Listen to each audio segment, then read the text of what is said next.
প্রিয় ছাত্রছাত্রীরা, আজকে আমি তোমাদের কেবিএর মাধ্যমে মাধ্যমিক 2026 সালে পরীক্ষার জন্য এবিটিআর টেস্ট পেপারের যে সমস্ত প্রশ্নগুলো দেওয়া আছে ভৌতবিজ্ঞানের পেজ নম্বর 313, সেখানে দেখো যে প্রশ্নগুলো আছে এমসিকিউ এবং এসিকিউ টাইপের প্রশ্ন, অর্থাৎ 1 নম্বর প্রশ্নের যে প্রশ্নগুলো আছে সেগুলো আমরা আলোচনা করবো আজকে এই ভিডিওর মাধ্যমে। তোমরা ভিডিওটা শুরু থেকে শেষ অবশ্যই দেখবে, আর চ্যানেলে যদি নতুন না থাকে অবশ্যই চ্যানেলটাকে সাবস্ক্রাইব করে রাখবে পরবর্তী পেজগুলোর প্রশ্ন উত্তর পাওয়ার জন্য। এবং এর আগের যে পেজগুলো ছিল সেগুলোর প্রশ্ন উত্তর আমরা আলোচনা করে দিয়েছি, তোমরা প্লে লিস্ট থেকে সেই প্রশ্ন উত্তরগুলো পেয়ে যাবে, দেখে নিও সেখান থেকে সেই প্রশ্ন উত্তরগুলো। আজকে আমরা আলোচনা করবো এই পেজটা।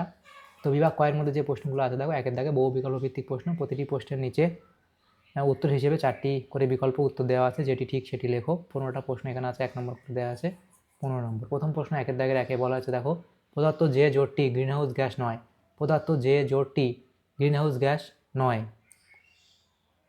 তাহলে এখানে দেখো কোনটা গ্রিনহাউস গ্যাস নয়, সেটা এখানে হবে অপশান সি, O2N2। পরবর্তী প্রশ্ন, স্থির উষ্ণতায় গ্যাসের চাপের সঙ্গে ঘনত্বের সম্পর্কটি হলো, সেটা হবে সমানুপাতিক, অপশান বি। পরবর্তী প্রশ্ন বলা আছে পদার্থ রাসায়নিক সমীকরণ অনুযায়ী CH4+2O2, সেখান থেকে CO2+2H2O, 10 মোল CH4 পোড়াতে এসটিপিতে কত আয়তন O2 লাগবে। তো এখানে দেখো কত আয়তন O2 লাগবে, এখানে আমাদের যে উত্তর এখানে হবে দেখো 448 লিটার, অপশান এ। পরবর্তী প্রশ্ন বলা আছে SI পদ্ধতিতে তাপ পরিবাহিতাঙ্কের একক হলো, সেটা হবে এই অপশান এ। পরবর্তী প্রশ্ন বলা আছে দেখো, এফ ফোকাস দৈর্ঘ্যের একটি অবতল দর্পণকে সম্পূর্ণভাবে জলে নিমজ্জিত করলে ওই অবস্থায় ফোকাস দৈর্ঘ্য F' হলে নিচের কোনটি সঠিক। তাহলে সেটা এখানে হবে আমাদের অপশান সি হবে সঠিক। পরবর্তী প্রশ্ন বলা আছে দেখো, যে পদার্থ কোনটির তরঙ্গ দৈর্ঘ্য সব থেকে বেশি, পদার্থ কোনটির তরঙ্গ দৈর্ঘ্য সব থেকে বেশি, তাহলে সেটা এখানে হবে আমাদের এটা অবলোহিত রশ্মি, অর্থাৎ অপশান এখানে সি হবে সঠিক উত্তর। পরবর্তী প্রশ্ন বলা আছে দেখো, 1 কুলম্ব আধানকে 1 ভোল্ট বিভব পার্থক্যের মধ্য দিয়ে নিয়ে গেলে কি পরিমাণ কার্য করতে হবে।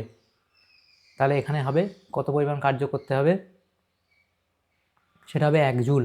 তাহলে এখানে অপশান ডি হবে সঠিক উত্তর, 1 জুল। এর পরবর্তী প্রশ্ন বলা আছে দেখো, সেটা কি, যে 1 বিওটি সমান কত জুল, সেটা হবে 3.6 × 10⁻³ 3.6 × 10⁻6 জুল।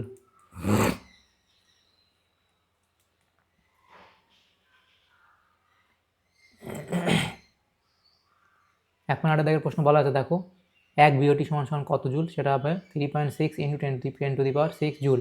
পরবর্তী প্রশ্ন, গ্যাসকে আয়নিত করার ক্ষমতা অনুযায়ী নিচের কোন হ্রাসমান ক্রমটি সঠিক, এটা অপশানে হবে সঠিক উত্তর। এর পরবর্তী প্রশ্ন বলা আছে দেখো, সেটা বলা আছে কি, নিচের মৌলগুলির মধ্যে কোনটি সন্ধিগত মৌল নয়, সেটা হবে অপশান সি। এর পরবর্তী প্রশ্ন বলা আছে, নিচের কোন যৌগের মধ্যে তড়িৎযোজী, সমযোজী ও অসমযোজী 3 প্রকার বন্ধন আছে। তো এটা আমার মনে হয় অপশান ডি সঠিক উত্তর হবে, NH4Cl। তো এটা একবার তোমরা শেয়ার থেকে তোমার থেকে দেখে নিও। পরবর্তী প্রশ্ন দেখো বলা আছে কি, যে তড়িৎ বিশ্লেষণে অ্যানোডে সংঘটিত বিক্রিয়াটি হলো, তড়িৎ বিশ্লেষণে অ্যানোডে সংঘটিত বিক্রিয়াটি হলো, তো এটাই হবে এখানে জারণ, অর্থাৎ এখানে অপশান বি হবে সঠিক উত্তর, জারণ। পরবর্তী প্রশ্ন বলা আছে কীপ যন্ত্রে প্রস্তুত করা যায়, কীপ যন্ত্রে প্রস্তুত করা যায় না যে গ্যাস, তা হলো, তাহলে এখানে হবে অপশান সি, অর্থাৎ HCl। পরবর্তী প্রশ্ন বলা হয়েছে দেখো, থার্মিট মিশ্রণটি হলো, তাহলে থার্মিট মিশ্রণ কোনটা, সেটা হবে এখানে Fe2O3+Al। এর পরবর্তী প্রশ্ন বলা হয়েছে পদার্থ কোন যৌগটির সঙ্গে জলীয় NaHCO3 এর বিক্রিয়ায় CO2 উৎপন্ন হয়, সেটা এখানে হবে CH3COOH, অর্থাৎ এখানে অপশান বি হবে সঠিক উত্তর। এর পরবর্তী প্রশ্ন দেওয়া আছে দেখো, বিভাগ খ 2 এর দাগের প্রশ্ন, নিম্নলিখিত প্রশ্নগুলি উত্তর দাও, বিকল্প প্রশ্নগুলি লক্ষণীয়। 21টা প্রশ্ন 1 নম্বর করে দেওয়া আছে। প্রথম প্রশ্ন, ভূ উষ্ণতা বৃদ্ধির একটি ক্ষতিকর প্রভাব উল্লেখ করো।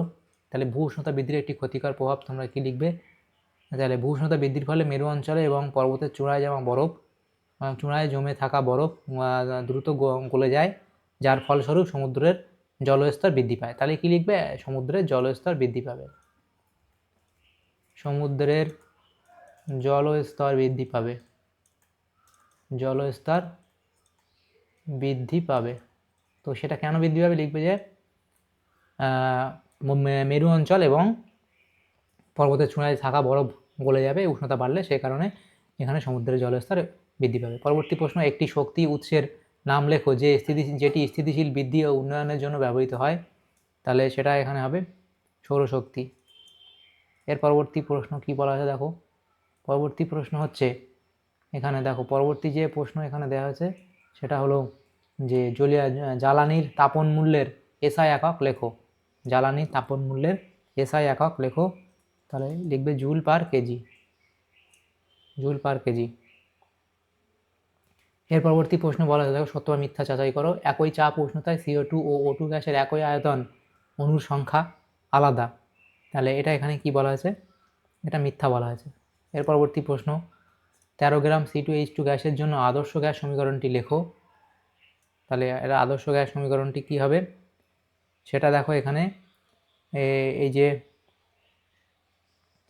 13 গ্রাম বলা হয়েছে, C2H2 আছে, এর যে আণবিক ভর সেটা কত, C2H2 এর আণবিক ভর সমান সমান কত হবে দেখো, এখানে কার্বনের 2 ইন্টু এখানে 12 প্লাস 2 ইন্টু অক্সিজেনের হাইড্রোজেনের 1, তাহলে সেটা আমাদের হবে কত, 26 গ্রাম পার মোল এটা হবে। তাহলে এবার আমাদের 13 গ্রাম বলা হয়েছে, তাহলে 13 গ্রাম তো অর্ধেক 26-এর, তাহলে আমাদের এখানে দেখো এটা তাহলে কী হবে দেখো, এটা হচ্ছে আমাদের তাহলে 13 গ্রাম অ্যাসিটিলিন সমান সমান কত হবে, 13 গ্রাম C2H2 হলো, তাহলে N সমান সমান কত হবে, 13/26 0.5 মোল এটা হবে। তাহলে আদর্শ গ্যাস সমীকরণটি কী হবে, অতএব এই যে এখানে আদর্শ গ্যাস সমীকরণ, সেই সমীকরণটা হবে PV = 0.5, এনের জায়গায় লিখবো 0.5 ইন্টু RT, তাহলে এটা হবে আমাদের সমীকরণ। এর পরবর্তী প্রশ্ন দেখো বলা আছে, অথবা দিয়ে নির্দিষ্ট তাপমাত্রায় কিছু পরিমাণ গ্যাসে চাপ প্রয়োগ করে আয়তন অধিক করা হলো, চাপ বৃদ্ধির পরিমাণ নির্ণয় করো। তাহলে চাপ কী বলা আছে, নির্দিষ্ট তাপমাত্রায় কিছু পরিমাণ গ্যাসে চাপ প্রয়োগ করে আয়তন অধিক করা হলো, চাপ বৃদ্ধির পরিমাণ নির্ণয় করো। তো এখানে দেখো এটা আমাদের P1 V1 যে বয়লের সূত্র, P1 V1 = P2 V2, সেখানে আমাদের নির্ণয় করতে হবে। তো এখান থেকে আয়তন কত বলা হয়েছে, আয়তন অধিক নয়, এটা অধিক মানে কত অধিক সেটা তো বোঝা যায় না, তা অর্ধেক হবে হয়তো। যদি এটা অর্ধেক ধরা হয় তাহলে আমাদের কি হবে দেখো, এটা যদি অর্ধেক ধরা হয় তাহলে আমাদের এই যে বয়লের সূত্র অনুযায়ী P1 V1 = P2 V2, এটা আমাদের স্থির উষ্ণতায়, এবং আমাদের কি বলা হয়েছে, আয়তন অর্ধেক করা হলো। তাহলে আমাদের কি হবে, V2 হচ্ছে V1/2 করা হয়েছে, অর্ধেক হয়েছে। তাহলে পরবর্তী লাইন আমরা কী লিখব, P1 V1 = এই যে P2 V2 আছে, এখানে P2টা রাখলাম, V2 এর জায়গায় V1/2 লিখে দিলাম, এবং এর পরের লাইন আমরা লিখতে পারি দেখো, এখানে যদি এখানে P1 V1 = এদিকে P2 V1/2, এখানে এই যে V1 আর V1 কেটে দিলাম, অতএব আমরা পরের লাইন লিখতে পারি কি, যে P2 = 2P1, P2 = 2P1। তাহলে কী হবে, অতএব চাপ বৃদ্ধির পরিমাণ কত হবে, এই যে এটা হলো P2, এটা লাস্ট যে প্রেশার সেটা হচ্ছে, আর তাহলে প্রথমে দ্বিগুণ হবে, তাহলে আমাদের উত্তর কত হবে, দ্বিগুণ হবে। পরবর্তী প্রশ্ন দেখো বলা আছে, কোনো কঠিন পদার্থের ক্ষেত্রফল প্রসারণ গুণাঙ্ক ও আয়তন প্রসারণ গুণাঙ্কের অনুপাত লেখো। তাহলে সেটা 2.5,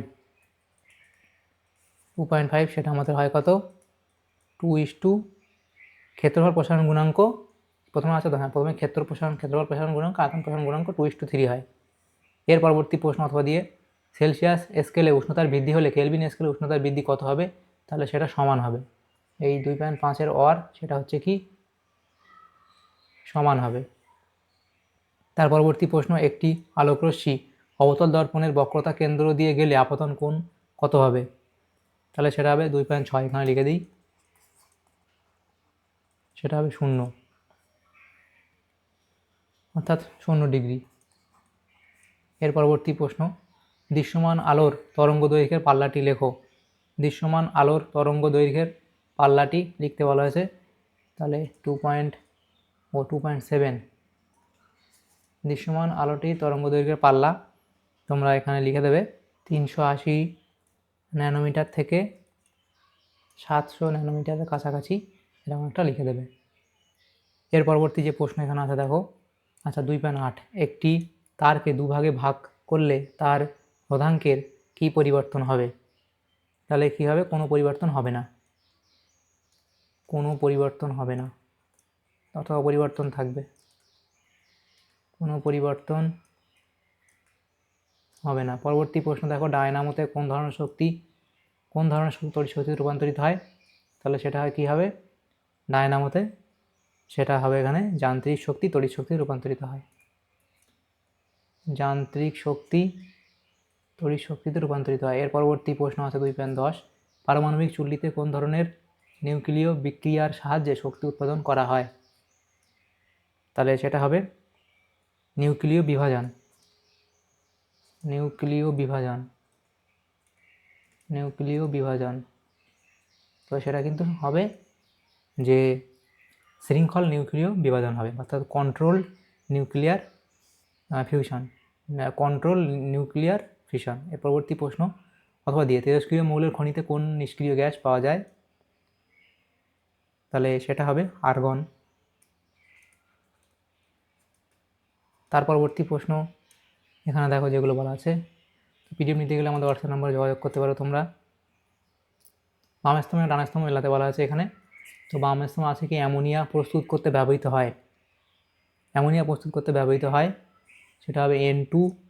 এর পরবর্তী প্রশ্ন, ধাতু সংকর ইনভারে যে ধাতুটি শতকরা সর্বোচ্চ পরিমাণে থাকে সেটা এখানে হবে Fe। একটি ক্ষার ধাতু, তাহলে একটি ক্ষার ধাতু হবে এখানে এখানে 4 সাথে K। আয়রনের মরিচা রোধে যে ধাতুটির প্রলেপ দেওয়া হয় সেটা হবে Zn, 2 এর সাথে মিলবে। এভাবে পরবর্তী প্রশ্নগুলো আছে দেখো, Ma2 একটি তড়িৎদ্রবী যৌগ, M ধাতব ও A অধাতব মৌল, জলীয় দ্রবণে এটি কী কী আয়নে বিয়োজিত হবে? সমীকরণ দাও। তাহলে এটা লিখবে কি Ma2, সেটা জলীয় দ্রবণে কী হবে? M2 plus 2A minus. এর পরবর্তী প্রশ্ন দেওয়া আছে দেখো, তড়িৎ বিশ্লেষণ পদ্ধতিতে নিষ্কাশিত হয় এমন একটি ধাতুর নাম লেখো। তাহলে লিখবে পটাশিয়াম, এখানে অ্যালুমিনিয়াম লিখতে পারো, বা সোডিয়াম, অ্যালুমিনিয়াম। এর পরবর্তী প্রশ্ন, রূপো তড়িৎ লেপনে তড়িৎ বিশ্লেষণ হিসেবে কী নেওয়া হয়? তাহলে সেটা এখানে লিখবে potassium argento cyanide, potassium argento cyanide, potassium argento cyanide. এর সংকেত যদি তোমরা লেখো KAgCN2। পরবর্তী প্রশ্ন দেখো, একটি ধাতব একটি অধাতব তড়িৎদ্বারের উদাহরণ দাও, একটি অধাতব তড়িৎদ্বারের উদাহরণ দাও। গ্রাফাইট। তার পরবর্তী প্রশ্ন, কোন আয়ন লোহার মরিচা পড়া ত্বরান্বিত করে? তাহলে ক্লোরাইড আয়ন, ক্লোরাইড আয়ন। তার পরবর্তী আছে দেখো, ইলেকট্রন কোন কোন ধাতুর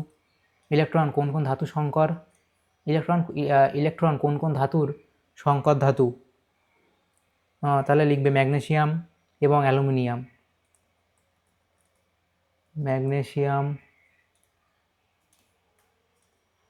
এবং অ্যালুমিনিয়াম, অ্যালুমিনিয়াম। এর পরবর্তী প্রশ্ন, ফেরিক ক্লোরাইডে জলীয় দ্রবণে অ্যামোনিয়া জলীয় দ্রবণ যোগ করলে যে বাদামি পদক্ষেপ পড়ে তার সংকেত লেখো। সেটা হবে FeOH3, FeOH3, ফেরিক হাইড্রোক্সাইড। তো এখানে সংকেত লিখতে বলেছে শুধু। পরবর্তী প্রশ্ন, IUPAC নাম লেখো, CH3COCH3, তাহলে সেটা কী হবে? Propanone, propanone. এর পরবর্তী প্রশ্ন, ভিনিগারে উপস্থিত কার্যকরী মূলকের সংকেত লেখো। ভিনিগারে উপস্থিত কার্যকরী মূলকের সংকেত সেটা হবে কি? Single bond COO H. পরবর্তী প্রশ্ন, কার্বাইড বাতিতে উজ্জ্বল আলোর সৃষ্টি করতে যে গ্যাসটি ব্যবহৃত হয় তার নাম কি? সেটা হবে অ্যাসিটিলিন গ্যাস। Acetylene gas.